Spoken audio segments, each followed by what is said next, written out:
Yeah, we are live. Hi, guys. It's Christopher McLeod AKA Diagnostik80 from the Full Force podcast, and I'm joined by Adam Riches. How you doing, buddy?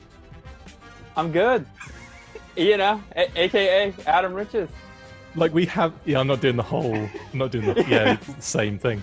Snitches get stitches, madam. Anyway, yeah. So how's things? How are you doing? How was that live stream for you overall? You go first. Okay.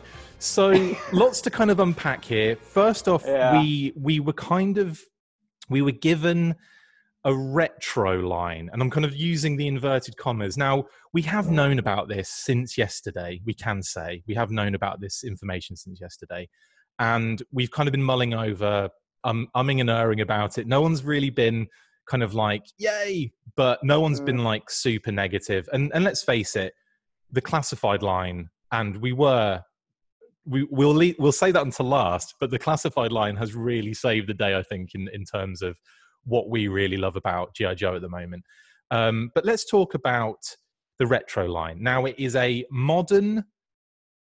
modern figures on like vintage inspired card backs. So it's not like the retro line they've done with Star Wars, where it was the 5-point of articulation. It's not the retro in terms of how, you know, Ghostbusters has been reintroduced. It's really just reissuing figures we've had very recently, right? And is that something that, I mean, are you interested in that, Adam, at all? Or is that something that's just kind of like, I'm probably going to pass on that? Oh, no, I'm not going to pass on it. But I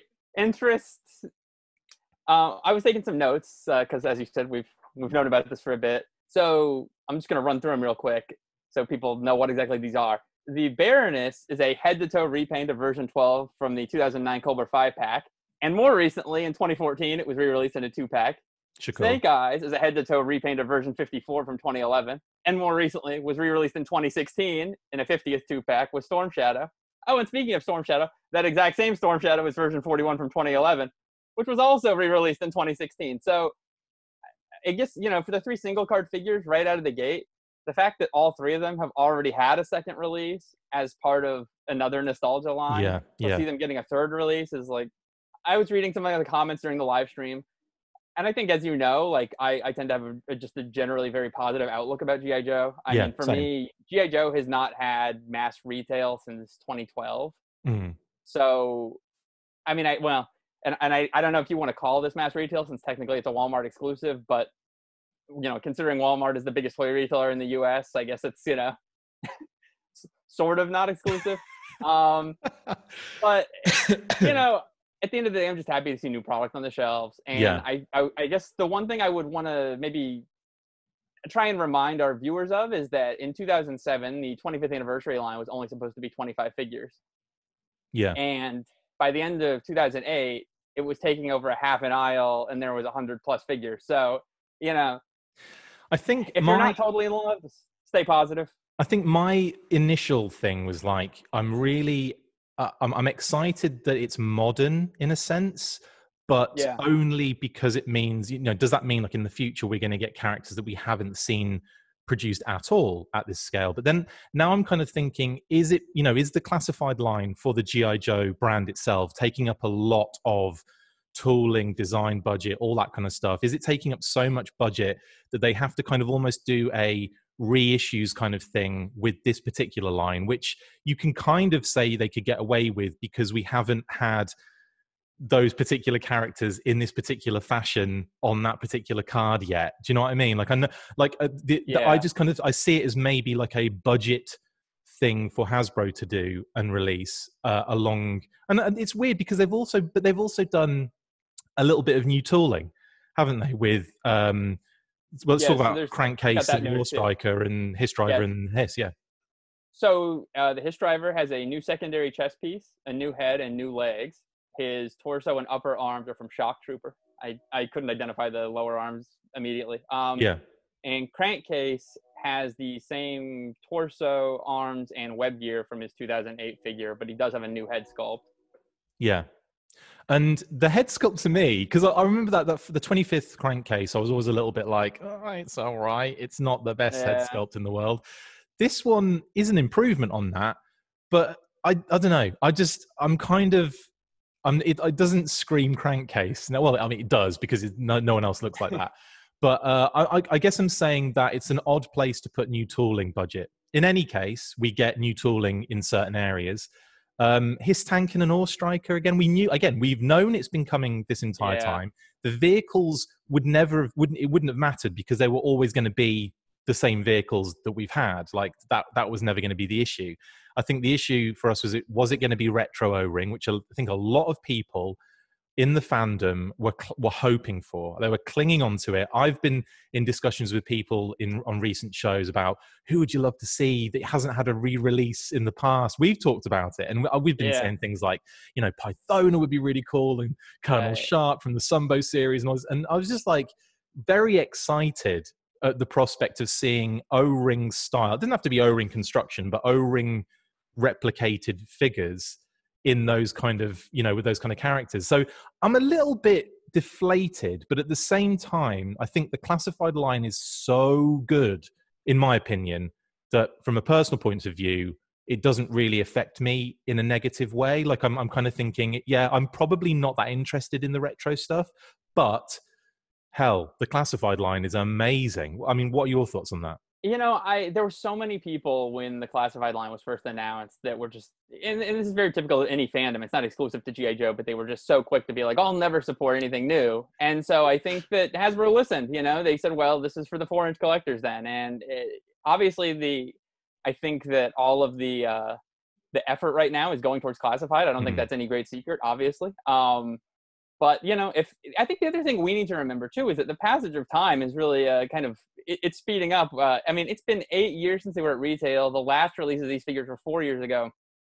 Some of those figures, that Baroness is from 2009. Yeah. I mean, if a child was born when that Baroness figure came out, they'd be 11 years old now. So there's a whole second wave of people that could be experiencing these for the first time. Or there's parents that could want the classified and want to have, a smaller, more affordable option to give their kids. So I wouldn't be so quick to write these off. And I also think that when you're line planning, you kind of have to start with core characters, right? Like, it's just a shame that we've had those core characters very recently. And there are, I guess we can get into some of the little minutiae, like for me. Okay, like the card art matching the figures. Right. Like, that's a big one to me. Like, I personally, not having the card art match the figure is a problem. And that Storm Shadow, that one really is the big one. I mean, Snake Eyes too, but the Storm Shadow, there's a figure, version 49 from 2013. Just off the top of your head, amazing. Yeah, that figure has never been, newsburst, that figure has never been re-released ever. Is that the no hood, sleeveless one that matches the card art, isn't it? Yeah. Right, and this would be a great opportunity to have redone that. That figure wasn't even very easy to come by in its first iteration. Yeah, and to me, it's like that was a no-brainer. That was a home run, and I feel like you wouldn't have gotten any flack on that because there's so many people that missed those the first go round. Yeah, and there's a significant distance between the two as well. That's the other thing here, because I think the fact that we've got those two particular figures in a 2-pack just a few years ago is one of those things that's like, do we need this again? Like, it seems weird. There are slight paint apps on the paint app changes, right? Yeah, so these figures all make use of a new face printing technology, which you've seen on a lot of other things. You're seeing it on Star Wars Black Series, on WWE Mattel. One of the things that's pretty unique here, though, is I don't believe we've ever seen that used on a 4-inch scale figure before that I'm aware of, at least on a mass retail level. And I think that's really cool. And you can see that. I mean, if you look at the face of that Baroness sculpt, it really does give these a second life in many respects. Yeah. And that's why you're seeing, like, Black Series is re-releasing a lot of the figures from earlier in the line, because that face printing technology makes such a significant difference. Yeah. I mean, you would always see people make these comments like, this sculpt is horrible. And in reality, the sculpts are actually fantastic. It's that the deco killed it because they get these zombified eyes. And like, I've told you this before recently, actually, that like humans aren't opaque. They're not one color. Humans have, green and red and purple, and you have all this, you have blood circulating under your skin that, and obviously that can't be replicated on a small action figure. But when you use this face printing, it really brings that to life, and it gives them a very, textural, lifelike quality. And so I almost feel like even if you have these figures, like, obviously not so much with Snake Eyes, but like with a figure like Baroness or Crankcase or something, like to see a human face have that level of realism at that scale almost warrants a second purchase, I think, just on that alone. Nice. And, I forgot. I got a note that from Hasbro Pulse, and they said don't open until the live stream. I didn't. It's a live unboxing. Oh wow, you're not going to believe this. I can't believe they did this. Exclusive worldwide premiere. They actually sent me a whole case of the new wave. I really hope people aren't upset with us. I mean, they are the fine sponsors and my occasional employer. So, amazing. That was so kind of them. Thank you, Hasbro Pulse. This is the fastest I've ever gotten anything shipped from them. Did they give you the commando head on the Snake Eyes? Yeah, they did. Check it out. It's we got everything, man. Isn't it? That's amazing. I really wish you'd pulled the that Snake Eyes you just talked, the Storm Shadow you talked about before with no hood and the sleeveless arms. That'd have been amazing. They did forget to give my Baroness the realistic face printing though. Oh well. That's amazing. Missing his new head. I wasn't aware Adam was going to pull that little stunt. That's amazing. That's hilarious. But I'm going to pretend like it was natural and we planned it. So that's the retro series. Basically, they're up on Walmart.com. And they'll be up at 11 o'clock, which is in 5 minutes. So if you're watching this and we overrun, I don't mind if you run off to, go elsewhere to shop. But you better come back. We've got to talk about this classified Cobra Commander. So, okay. And there was at $12.99 for the figures and $24.99 for the vehicles, just to give you all the info. Right. They finished the stream, Roni and Mark. Mark, who he was doing the Transform. He's a product designer on Transformers, and he came over to talk a little bit about the G.I. Joe stuff as well. Now, I did find it quite interesting that they were discussing those vehicles and figures as if we'd never seen them before. I thought it was amazing. But yeah, obviously you had asked me yesterday when we were first looking at these, who do you think is the target demographic for these? And I said, somebody that went into a coma in 2006 and woke up in 2020. So, for that person, they are seeing those fun features for the first time, and we must call them out. Yeah, exactly. I also have to call out Nostradamus. Yeah. Everyone was talking O-ring. Go back and look. I don't remember, June 23rd. There was a post on Full Force Facebook, and I replied, hey, you guys, 13 years ago, that's quite a while. That could even be considered retro. And, I was met with a lot of laugh faces. Well, who's laughing now? I actually, someone posted an image online, and it was like a close up of the table from one of the videos on Hasbro Pulse, and it had a load of 25th product on it. Now, it was 25th because the card had the little 25th logo on it, the old cards. And the figures are actually 25th as well. But someone said, could we be looking at the retro line? And I was like, no, of course not. And funnily enough, we weren't looking at the retro line, but in the same instance, we were looking at the retro line. So I will half take back my jaggedy response to that. Because you guys were right. We're getting modern figures on retro cards. So hey, as long as we get a modern Ninja Force Storm Shadow to finish that shelf, we can keep this going forever. And actually, that's something I'm looking forward to. If we can get modern figures that haven't been released further down the line, then great. But I've got the feeling we're going to be waiting for quite a few waves, because we know of the first two waves. We know that we've got Destro and we've got Roadblock and Scarlet to come as well. Yeah. So we know those three are on deck. And in actual fact, they inadvertently showed those characters when they showed the cross-sell on the back of the card art. And that's another interesting point as well. The retro file cards. Oh, yeah. Bit of a mess, that, because you've got like 16 different languages sections, haven't you? It looks like each character gets like a one-sentence bio that's just repeated over and over in multiple languages, which... It would have been much funnier if they'd given them these like extremely skinny file cards that are like one sentence long. You have to cut out multiple file cards, tiny ones. Yeah, brilliant. In any case, I mean, it's a minor gripe. We have file cards from the vintage years. It's no big deal. But in any case, that's probably worth mentioning. Now, they finished this stream with an absolute showstopper, in my opinion. Yes, it is another Cobra Commander. I don't think they necessarily...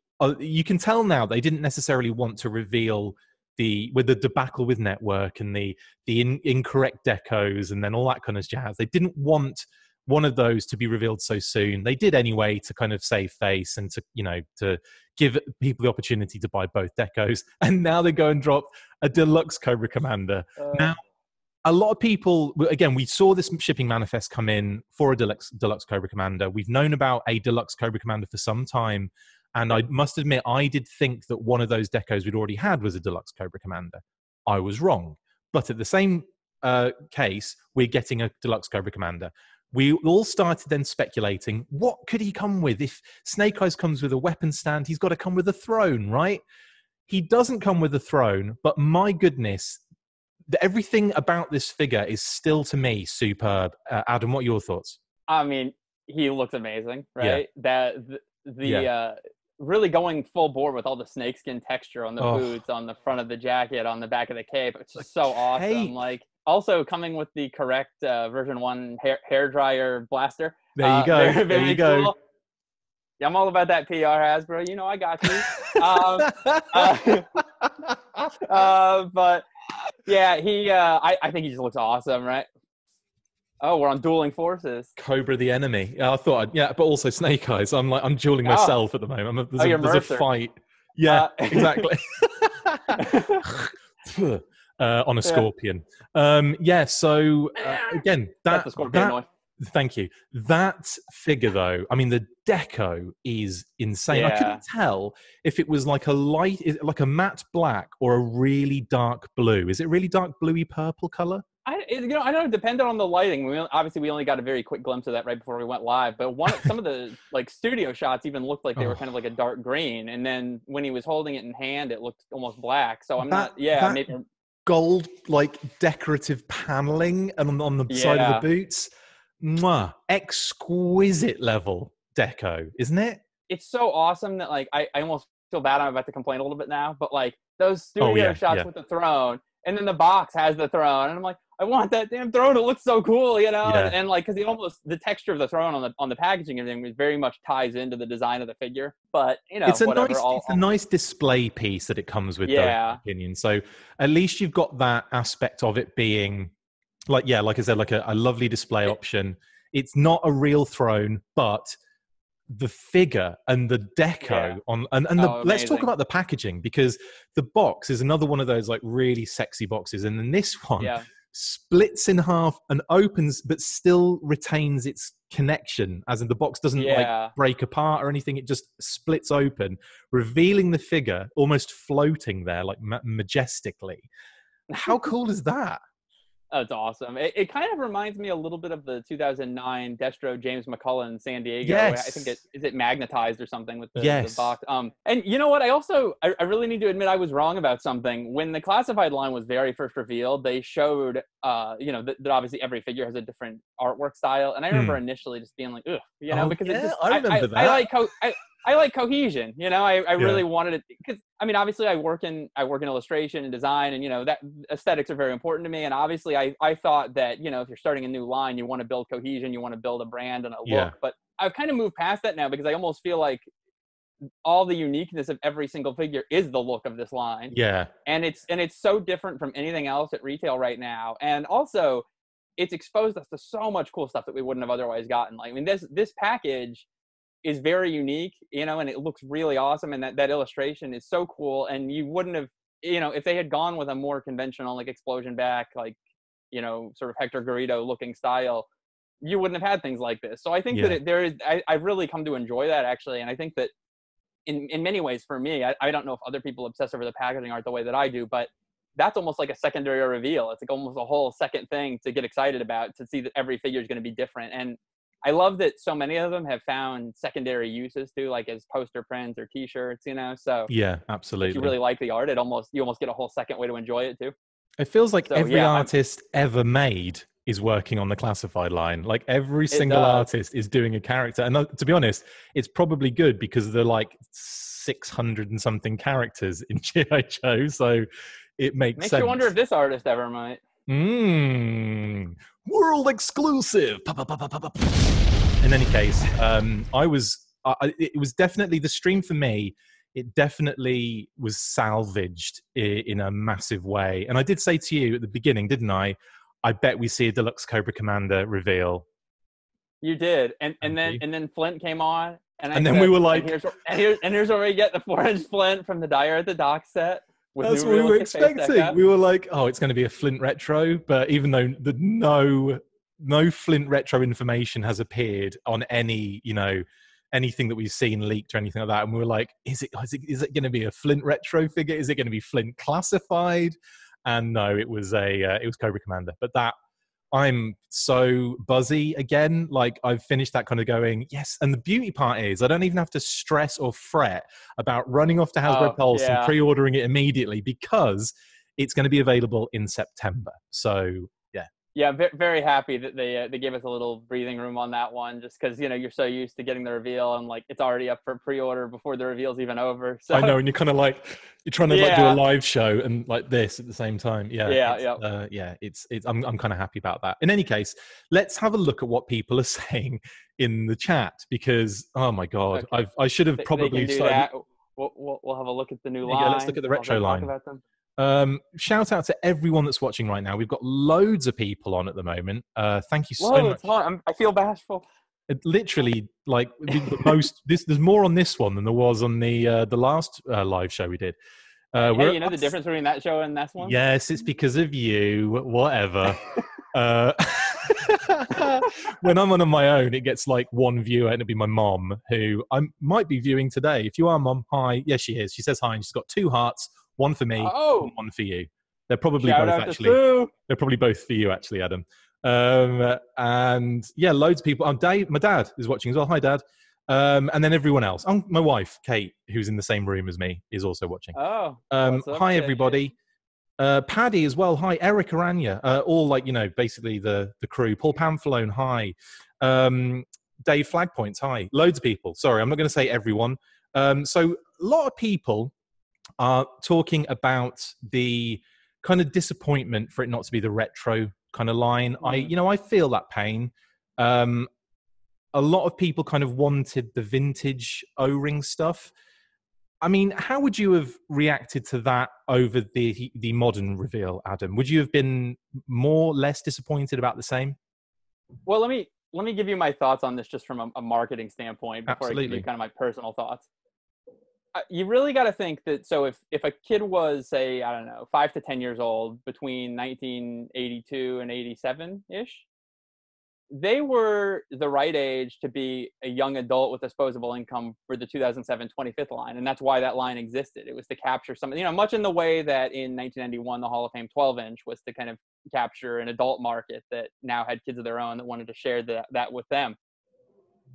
The market for people that grew up with O-ring originally is rapidly diminishing. And I know that's very hard for us to hear because we are that market. But, a kid nowadays, when you see the incredible toys that are on shelves, is just not going to be blown away by that. And I think the construction is very expensive because of the, how much tooling they have, the fact that they have metal and O-rings in them.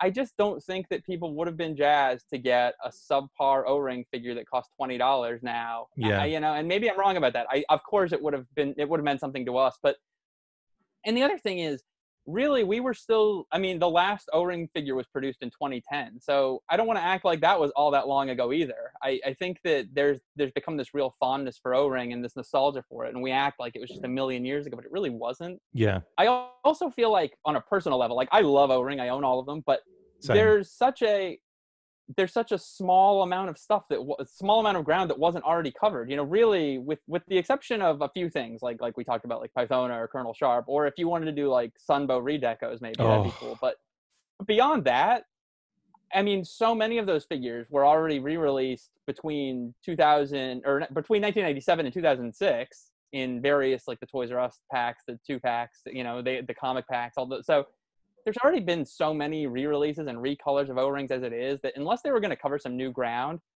I personally don't think I really would have wanted just a straight up rehash of something that, like kind of like the Star Wars and Ghostbusters. Like those don't like I'll show you right now. Like I bought this this Luke Skywalker from the board game because it's a new figure that looks vintage.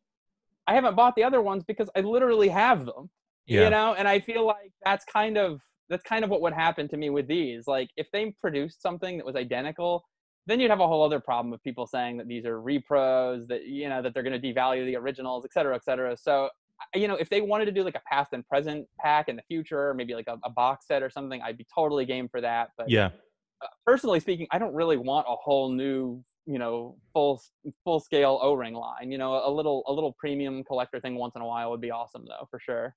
Yeah, I think like for my kind of personal viewpoint on it is that either option wasn't necessarily buzzing my berries, as Chief from Talking Joe says. Shout out to Stephen Jubber, who's watching as well, who's the new co-host on that show, by the way. He's been on it for ages. But anyway, I'm kind of similar to you. I wasn't really like totally excited that we were going to be seeing, you know, that like the original lineup almost, with a few kind of later wave kind of guys thrown in there.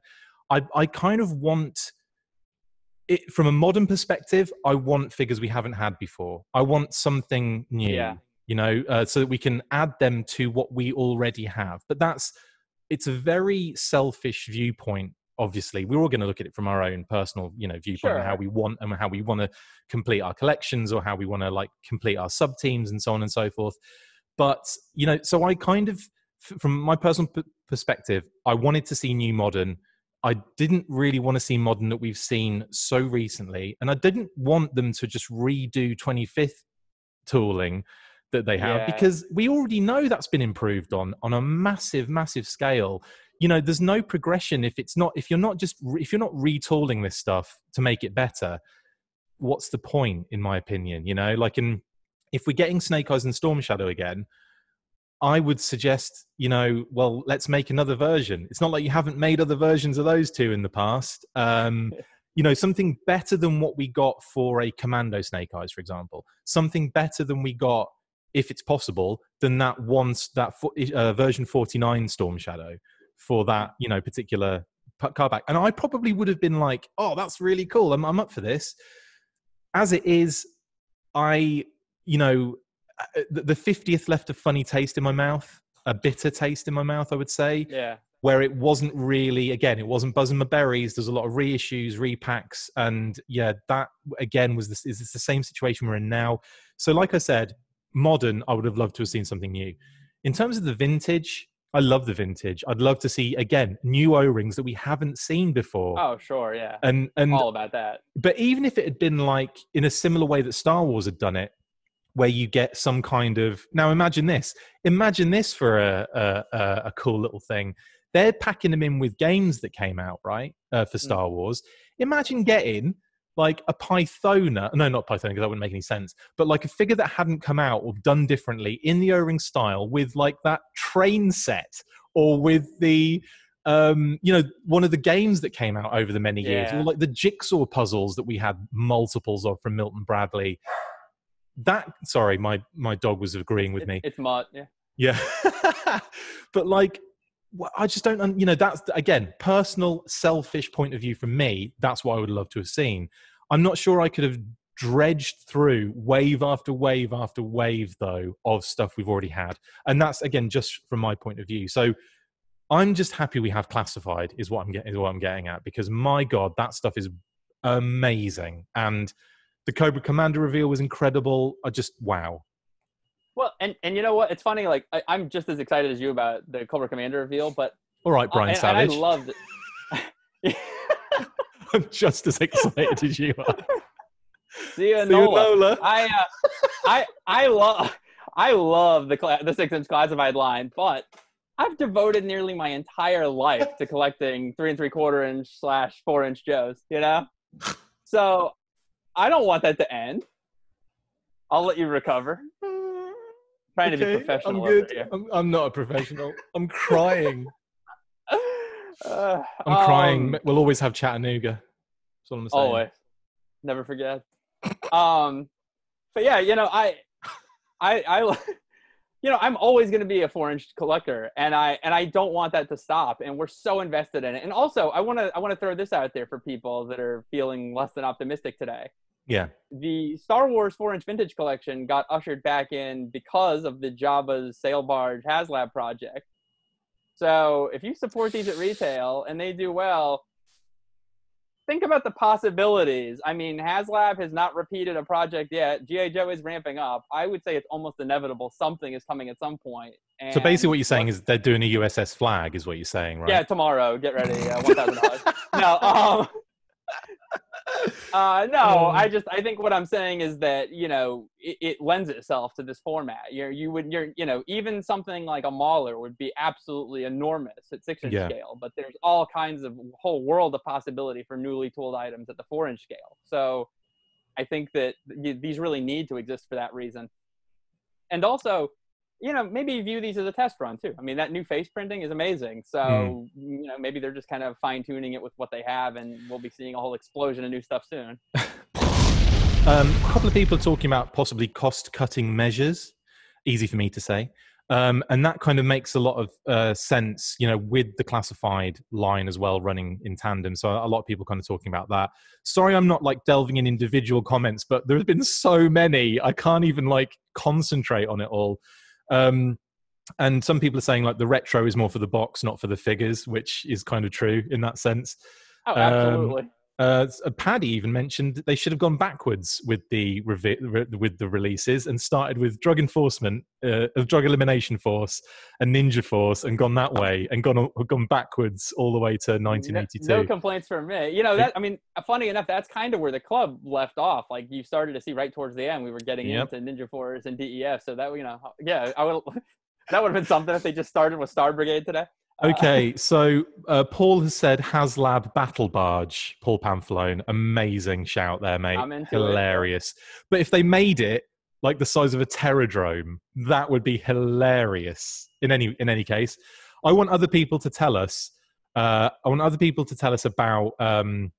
their wants for a HasLab project. Now that we've obviously speculated that into existence. Yeah, now that I've just opened the Pandora's box for something not happening. This is interesting from Brian as well. Don't forget, Brian Sauer, don't forget the original plan was to be a movie out in November with a line to support. That is very true. We have heard unofficial reports of the movie being pushed to 2021. We'll have more information about that, like when we actually, get more official information about it. Right.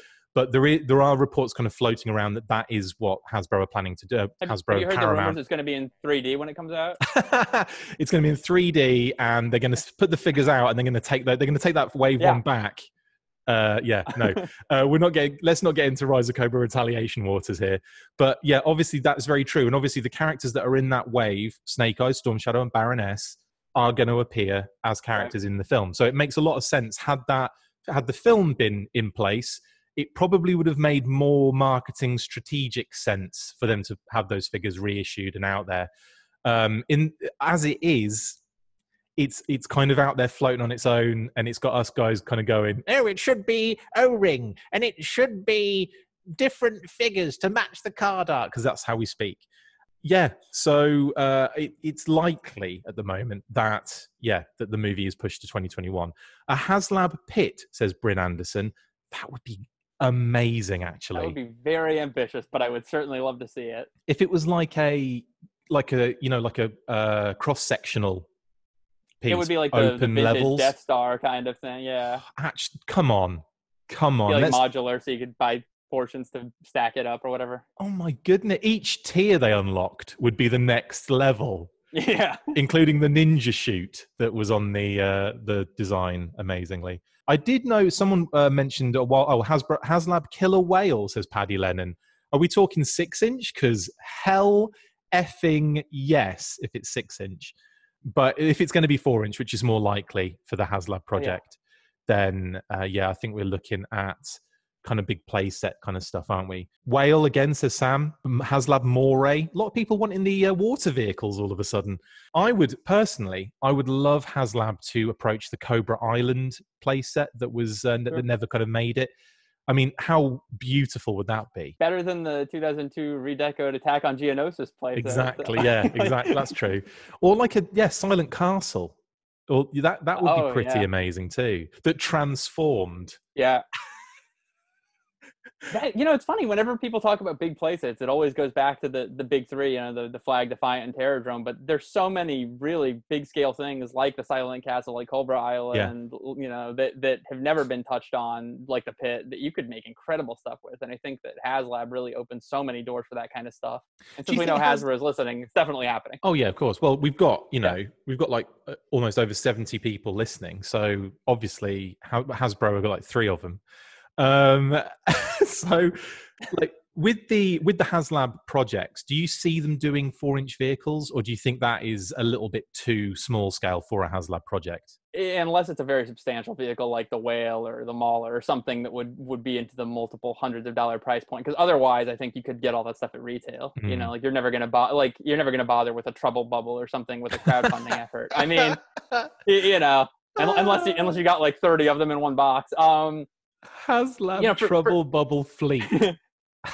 For 6-inch scale though, I could definitely see them crowdfunding sort of a mid, like a Bravo size vehicle, something that maybe it would be like a 2-person kind of thing. But what would be a really good one for you in the 6-inch scale that you wouldn't see them doing by retail, but you could see them doing HasLab wise? That is tough. I mean, I have a lot of my vehicle interests are kind of later in the line, which I know is not, they would only do iconic stuff. Like I would be thinking more like the Hammer would be really fun. Something like, something like that, but I don't think that would ever happen. I'd like to see the Warthog. The Warthog I think would be pretty cool for 6-inch figures, wouldn't it? Yes. Yes. Sergeant Smasher. Oh yeah. Yeah. Damn it. Yeah. Amazing. Yeah, no, I don't know. There's a lot of possibilities though. I mean, I think that something more iconic like the Mobat or the Maul or something like that would probably be a good shout for 6-inch. Give us a HasLab female salvo, you cowards, shouts Paddy Lennon at the top of his high-pitched Irish voice.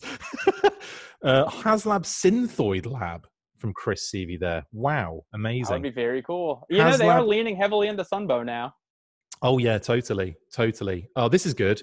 This Diana, great shout. HasLab Joe headquarters with the big old gun. Oh, I'd love that. Yeah, dope. That would be dope. HasLab Tomahawk would be amazing from William Mason. HasLab Fatal Fluffies, giant water robot from Brian Greenwood. Yes, the giant water robot actually would be like a Sentinel kind of aspect, wouldn't it, for 4? Oh yeah, definitely. And you could have them where you could fill them up with water as well. Like they would be really cheap in actual fact for them to do. Brocker Beach, says Brian Sauer. Diana Davis, you minx. HasLab Classified Robo Skull. That would be amazing. In our dreams, right?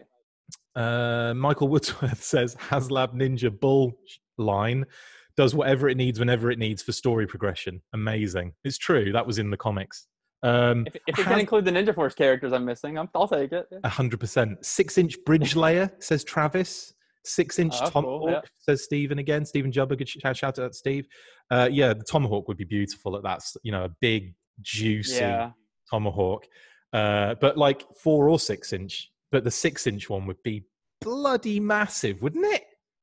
Yeah, that's the thing with... I think that before we see anything...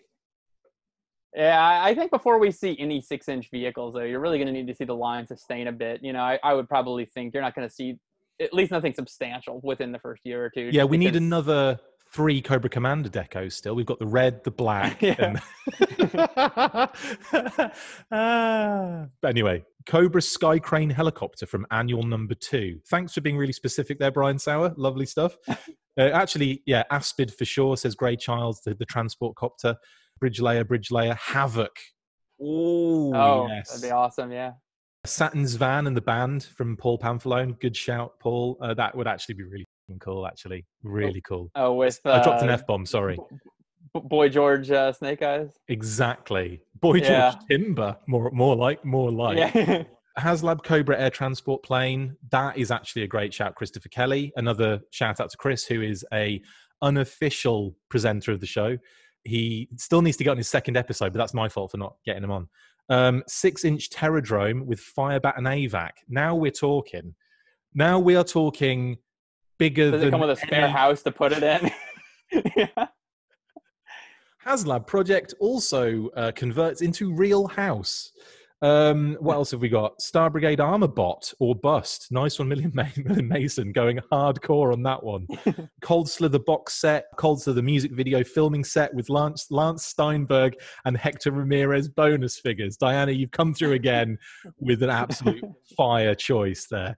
A 6-inch ATC APC. I'm just saying all of them because these are all great shouts. We do know David T. Allen, thank you. We do know Snake Eyes with a motorcycle is coming. We do know that's coming. 6-inch Teal Ninja, says Christopher. Brilliant shout, actually. And I know Aaron Dietrich would love a 6-inch Teal Ninja. Night Raven or Rattler from Ewan. Yeah, absolutely. The Broadcast Energy Transmitter from Kobe Brown. Interesting. Well, that's the winner, obviously. Yeah. That'd be great. And you could also have it so that Serpentor... Yeah, Kobe, you see that G.I. Joe the movie poster up there? Yeah. Nice. And it's quite interesting that Kobe would mention that because he's got no connection to the Broadcast Energy Transmitter whatsoever. Lols. 6-inch Kamakura from Chris again. Another good shout. Warehouse behind your house sold separately. True. And it would need to be, wouldn't it? Like, geez. Yeah. 6-inch Vamp is actually a good shout with Clutch because it's like, as you mentioned, Adam, like the vehicles that are slightly bigger than, say, the ones that you could see them releasing, like the Ferret and the Trouble Bubble, those could be done at retail. But yeah, where it comes to like these sizes, a Vamp would be great, wouldn't it? Yeah. Dragonfly or Wolverine, absolutely. Gray says Jabba's barge in Python colors for Adam. Yeah, I think that'd be pretty cool. Yeah, sure. HasLab 6-inch Fang, Trouble Bubble, and Ferret gift set. Yep, absolutely. Okay, I'm gonna call it there. Oh, Mass Device or Weather Dominator. Yeah, absolutely. So great shouts there, guys. Thank you so much for joining us for this live stream. Adam, thank you for jumping on and chatting with my pleasure. See you in 4 years. What do you mean for FSS Battle 7? Yeah, 6 hasn't been done yet, but we are in the process of editing it. We have recorded it. We recorded it about 6 months ago, in actual fact. But it's just such a pain when no one took pictures of these figures like Justin used to do, and then he let us down by not taking any pictures. Justin, I'm looking at you. You need to take loads of pictures. Anyway, thank you guys for jumping on. We really appreciate you having us. We really appreciate having you on to watch us on these live streams. We've got a lot of information pouring out over the next month or so as well. So keep it locked to the Full Force Facebook page, Twitter page, YouTube channel. We've got multiple news bursts coming. So much content you can't even get your hat on, although I have managed to. So keep it locked with the Full Force. Adam, thank you once again, my man. Yo, Joe. And Full Force. Make sure you get involved with the discussion by liking, sharing and commenting on these videos, and as always you can keep up with the show after listening by following on Twitter at The Full Force, liking the Facebook page facebook.com/The Full Force, and if you would like to contact the show you can message us on either of those platforms with feedback or questions.